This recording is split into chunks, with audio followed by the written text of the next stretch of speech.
Hello, wonderful people. It's good to have you back here once again. This is Fine with the Potters Media. You know, just when I thought I've heard it all from the video of Dr. Damina, where he said this: nobody goes to hell because of those sins. But here comes another banger from someone I want to consider. I should not even call this person a pastor. So I just want to consider this kind of person a manipulative sex predator looking for people to deceive. And he says something. Obviously, this is a pastor from Ghana. He says something that is currently making around. I just want us to see. I hope you heard what I said. What is it that I am your father. I say go and do what? Go and be fornicating. You people will call it fornication. It is not fornication. I am your father. I say don't marry a man you have not slept with. I am your father.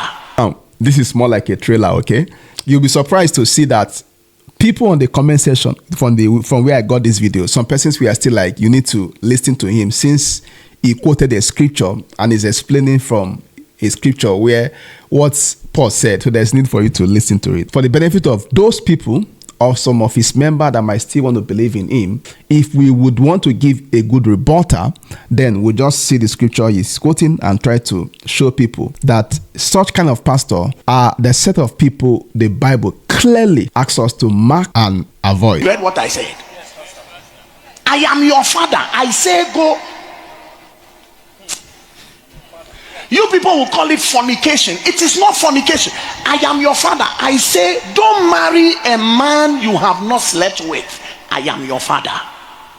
Now, it's quite surprising, honestly, because the scripture where he quoted to give this assertion and to indulge people in sin is from Numbers. Okay, we'll get to that. Let's continue. I saw a clown from Ghana. So this is telling. So this is a video of Reverend Kiesena reacting to that. His members that is not fornication. That he is their pastor and their father. That don't marry a man you have not slept with first. Now, even though that father he was referring to was not like referring to himself directly, but you will see at the end of it all that this is just an avenue for him to assert his authority subtly as a pastor. And I believe the whole essence of that message that this man is preaching is just to get people to a point whereby even when he asks them to do something that is not in line with the scripture, he will still want to use some of these words to tell them, look, I have the authority over you as a pastor, and I can tell you what to do. He's teaching a church. He's a wizard. He's from Satan. And I'm not afraid to say he's from Satan. Satan has polluted his soul. I don't care the context in which he's teaching that thing. No context. Because the basic Bible doctrine is that marriage is the bed undefiled. And let me just say this, and this scripture obviously overrides whatsoever nonsense that man is going to say as we get to see his explanation. And people are coming to say, hear the full message. What full message? That 1 minute is enough to know that this is a hireling from Satan.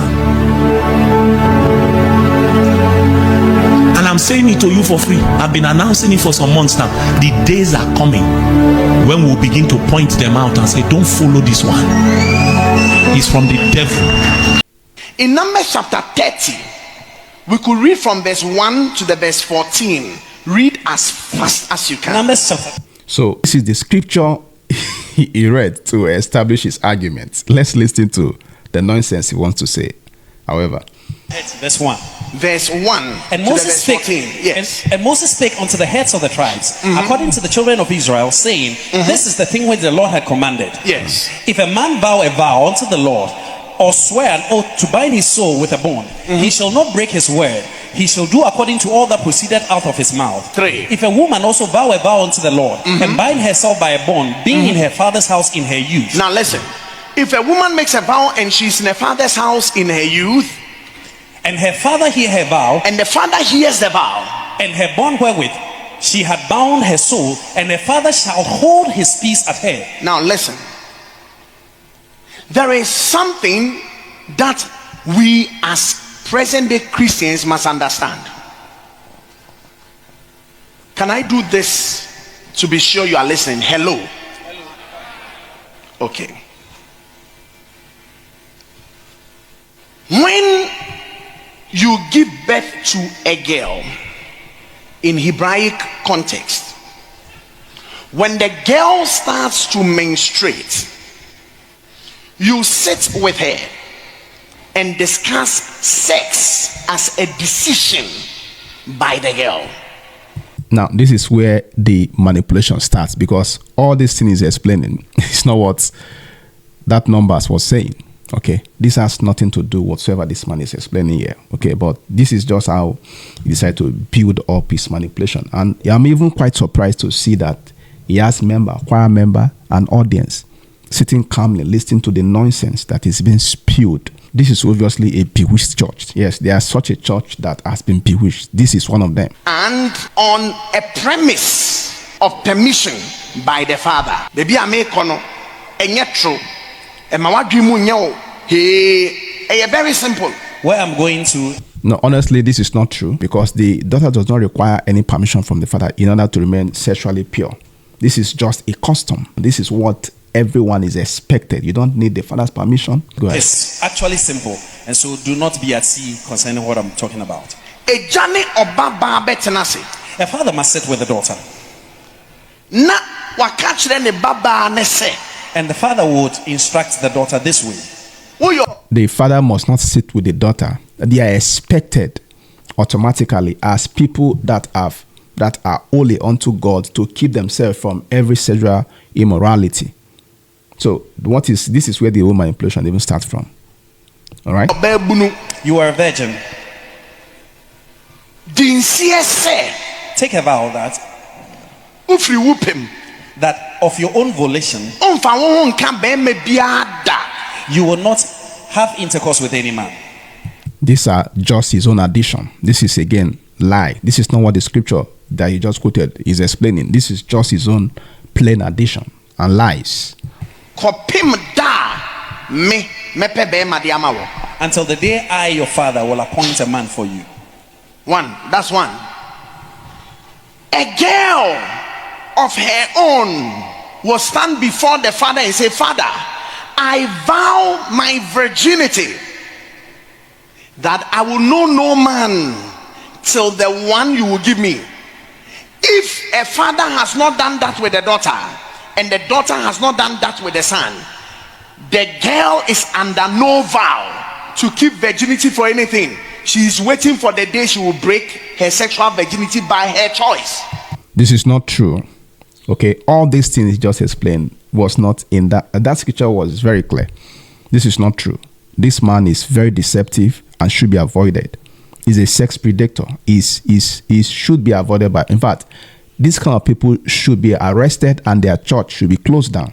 Honestly. Can we go over this again? Yes, Pastor. So if you are here, you could imagine how surprised the members are. And I really wonder why people will still sit down patiently and be listening to this kind of nonsense. Please run, no. And you have not spoken to your father under vows, and your father has not demanded under vows the keeping of your virginity. This is the reason why if a man forcibly sleeps with a girl, the matter must be referred to the girl's father, because of the context of the vows that has been taken that might have been violated. So in other words, if you have not vowed before your father that you're going to keep your virginity, so it will not be up to you to decide to break the virginity at will, even before marriage. This is just the essence of what this man is trying to say. But again, he still proceed again to still show them that the father still has the authority to override whatsoever vow or decision you are making. And me, I see it as just a subtle way to assert his authority As you will get to see him mention that, assert his authority over whosoever that wants to hear him. And he's using the scripture blindly to confuse people. But if her father disallow her in the day that he heareth, not any of her vows or of her bonds wherewith she had bound her soul shall stand, and the Lord shall forgive her, because her father disallowed her. And if she had at all an husband, when she vowed or uttered aught out of her lips wherewith she had bound her soul, and her husband heard it and held his peace at her in the day that he heard it, then her vows shall stand, and her bonds wherewith she had bound her soul shall stand. But if her husband disallowed her on the day that he heard it, then he shall make her vow. Then he shall make her vow which she vowed, and that which she uttered with her lips, wherewith she bound her soul, of none effect, and the Lord shall forgive her. But every vow of a widow and of her that is divorced, wherewith they have bound their souls, shall stand against her. Hold on.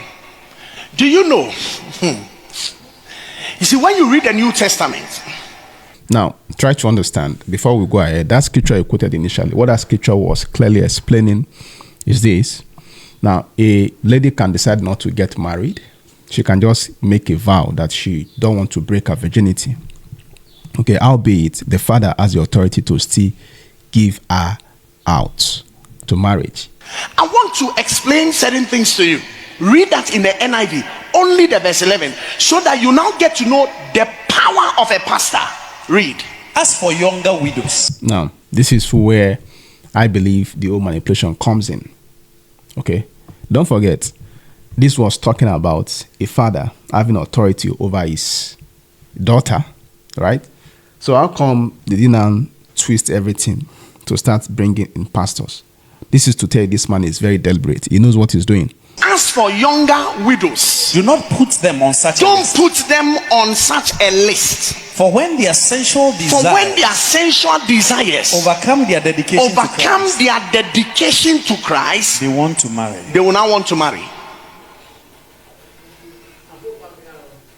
What does it mean? Paul was making an assertion and a reference from the book of Numbers. Listen, there was, please listen to me very well. There was postmarital vows, marital vows, and premarital vows. There was a vow a girl took when she was under her father. There was a vow a woman takes when she is under her husband. Then there was a vow a woman could also take when the husband is dead and she's now a widow. What does it mean? People, listen. CCI, grow up. We are not here doing church like everybody's church. We are reading the scripture and obeying the scripture. Whatever thing somebody is saying, go and find out the explanation. I really don't know about them. So for instance, can I have a small girl? You, come quickly. You come. Okay, no, wait. Come, you come. No, not you. You come. Hurry up. Good. Pastor Sicho, come. I want you to watch this. Mama, please come. Watch this. Understand what is going on in the Bible. And yes, because you don't understand the culture and the context. Come to the middle. Stand here. Pastor Sicho, stand here. Mama, stand here. Good. This is the power you women have. And don't let anybody manipulate you. What is your power? This is an unmarried girl. She is a virgin. She can make a vow that until I am married, I will never have sex. She can also make another vow, which I don't want to use my mouth to say. You can think of any vow. Whatever vow she makes. So invariably, she can decide to say, I don't want to keep my virginity. That means she has the right. So what this man is just trying to say here is that this lady has the right to decide whether to keep her virginity and not to keep her virginity. Invariably, that's just the nonsense he's talking about here. And this is why people like this are very dangerous, because they come in the name of pastors and they even quote scriptures and try to twist everything. And if you are not very careful, a good student of the scripture, you can easily be deceived. Now, imagine how all of his members are very attentive, wanting to learn. This is wickedness. Her father must hear about it. If the father hears it and says, "No, my child, I don't permit you to have sex," I'm done. I won't say more than that. I hope you heard what I said. I am your father. I say go. You people will call it funny. You understand what I mean now? I'm your father. I say go and have sex. I'm your father. I am not permitting you to keep your virginity. This is wickedness. Honestly, this is wickedness. It is not fornication. I am your father. I say don't marry a man you have not slept with. I am your father. You have taken a vow that before you will never sleep with a man unless he is married to you. I have overthrown that vow. I am your father. To me, this is where all the deception comes in. All right, so invariably, what this man is just trying to achieve in the life of his member is this: even if at all you know something is right and you want to stick to biblical principle, as far as you are his member, he can come to you and tell you, "I am your father, I am your pastor. That which you have decided to do, I'm overriding it. Go and have fun." Or this kind of people can even come and tell the ladies plainly, "I want to have this with you. I'm your father. I have authority over you by scripture." It's quite sad, honestly, listening to this nonsense from this useless man. These are one of the people, I will repeat again, just in case you are a member of this church. These are one of the people the Bible clearly asks us to mark and avoid. This is if I right. I do want to know what you think about this.